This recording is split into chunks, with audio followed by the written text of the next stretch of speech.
किसको कहते हैं? कोई कहता है कि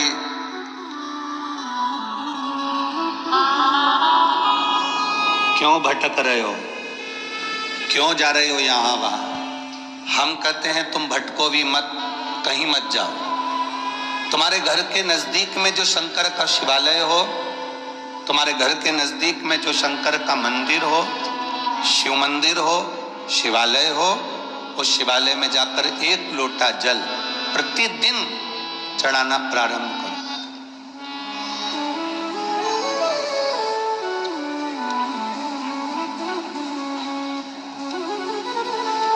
जो प्रतिदिन भगवान शंकर के मंदिर में एक लोटा जल समर्पित करता है, उसका हाथ महादेव पकड़ लेता है, फिर ऐसे ही नहीं छोड़ता, उसको मंजिल तक पहुंचाकर छोड़ता है।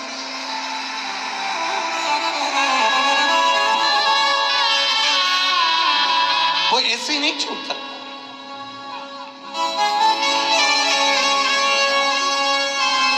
आपने अगर उस पर भरोसा करा है,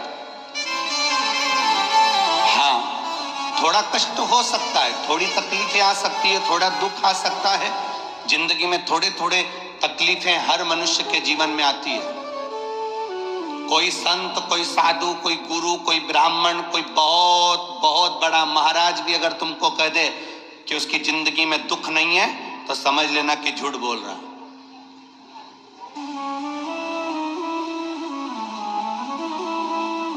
मेरे राम जी महाराज भी इस पृथ्वी पर जन्मे तो उनकी जिंदगी में भी दुख आया।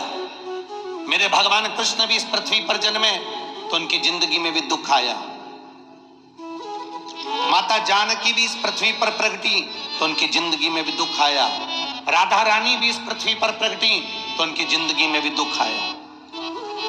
संसार में अगर जन्म लिया है, मृत्यु लोक में अगर तुम पैदा हुए हो, पृथ्वी पर अगर तुम आए हो, तो तुम्हारी जिंदगी में दुख ये नहीं कि नहीं आएगा। हमारे पूर्व के कर्म के अनुसार हमारी जिंदगी में दुख, हमारी जिंदगी में तकलीफें आती है, पर वो दुख मिटेगा कैसे?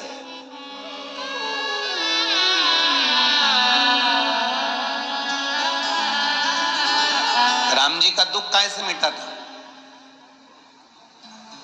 राम पथ गमन में जहां जहां चलकर देखो, चलो आपके पास में है पंचवटी, आपके पास में नासिक लगा हुआ है, पंचवटी लगी हुई। ये कथा 19 तारीख को पूर्ण हो जाएगी। 21 तारीख को नासिक में माता गोदावरी के तट पर पंचवटी में 5 दिवसीय कार्तिक महीने में कथा लोगों को श्रवण करने के लिए भक्तों को मिल जाएगी। आपके नजदीक में लगी है पंचवटी, चलो जाओ। जितने राम जी महाराज अयोध्या से लंका तक गए, उसके बीच में जितने राम जी के मंदिर नहीं है, उससे अधिक शंकर जी के मंदिर हैं। उसका कारण केवल एक है, राम जी जहां रुकते थे वहां शंकर भगवान के शिवलिंग की स्थापना करते थे और वहां से फिर आगे बढ़ते थे, फिर आगे बढ़ते थे, फिर आगे बढ़ते थे। बिना शंकर की आराधना के, बिना शंकर भगवान को एक लोटा जल चढ़ाए बिना मेरे राम जी महाराज आगे बढ़ते ही नहीं थे। भगवान कृष्ण के जीवन का चरित्र उठाकर देखो। मेरे ठाकुर जी का नियम था, एक लोटा जल चढ़ाए बिना कृष्ण आगे बढ़ते नहीं थे। श्री दशरथ जी महाराज के जीवन चरित्र को उठाकर देखिए। सूर्य नारायण भगवान को जल और शंकर भगवान को जल चढ़ाए बिना दशरथ जी महाराज आगे बढ़ते नहीं थे। श्री जनक जी महाराज के चरित्र को उठाकर देखिए। एक लोटा जल चढ़ाए बिना जनक जी महाराज अपनी सभा में नहीं जाते थे।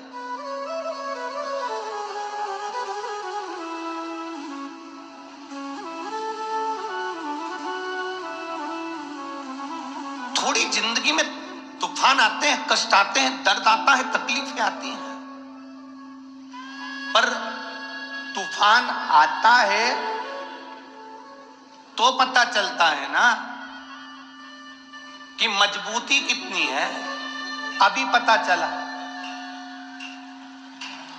कि नहीं चला? अरे बोलो तो जम के, पता चला ना कि मजबूती कितनी है। ये हवा चलती है, तूफान आता है, तब पता चलता है मजबूती कितनी है। विचार कर लिया, कई माताएं कहती है मेरे बेटे की शादी नहीं हो रही, कोई कहता है मेरी बेटी को ब्याह नहीं हो रहा, कोई कहता है हमारी बहू को संतान नहीं हो रही, कोई कहता है ये वाला रोग आ गया, बीमारी आ गई, ये हो गया, वो हो गया। हम उनसे कहते हैं तुम जब तक अपना समझ कर रखोगे, तुम कहोगी मेरे बेटे का ब्याह नहीं हो रहा, तो वो नहीं होगा। बेटा तुम्हारा है, तुमने कह दिया मेरी बेटी का ब्याह नहीं हो रहा, वो नहीं हो रहा क्योंकि बेटी तुम्हारी है। तुम कह रहे हो मेरा रोग नहीं मिट रहा, तुमने जान लिया कि रोग मेरा है। तुम कहते हो मेरे यहाँ संतान नहीं हो रही, मतलब तुम जानते हो कि मेरा है। जिस दिन तुम्हारे मुख से ये शब्द मेरा निकलना बंद हो जाए और निकलने लगे महादेव तेरी बेटी की शादी कब करेगा, महादेव तेरे बेटे का ब्याह कब करेगा, महादेव तेरे घर की बहू आई है उसको छोरा कब देगा, महादेव तेरे बल पर रोग आया है तू कब हरेगा, तो महादेव भी कैंसर जैसे रोग को मिटा देता है।